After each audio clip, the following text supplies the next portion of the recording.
But first at 5 tonight, APS parents will soon have the choice to send their students back to class for face-to-face learning. The district has released its plan to begin in-person options as long as the levels of COVID community spread stay at a level that they consider safe.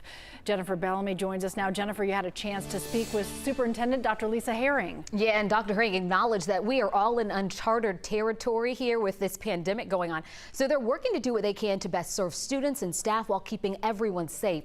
So here's how that looks right now. The in-person option is for students pre-K through 5th grades.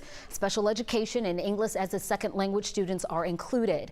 Classes will go from 8 a.m. to 2:30 p.m. every day except Wednesday.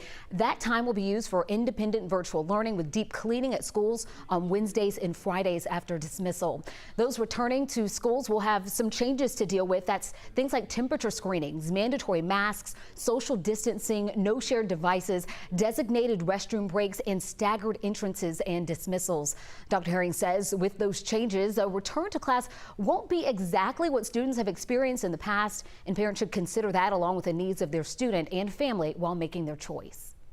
We were very targeted around the populations that we've identified in that first wave of phase-in, because we recognize that for many, the need is different around our opportunity to provide face-to-face. Please think in that space around that need to do that so that we can work to accommodate and successfully render teaching and learning in a way that is safe for all.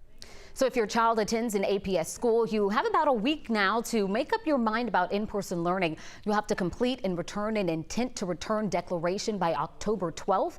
If you have already submitted one, you can change your mind up until that deadline. We have more information on the plan and that form for parents on 11alive.com.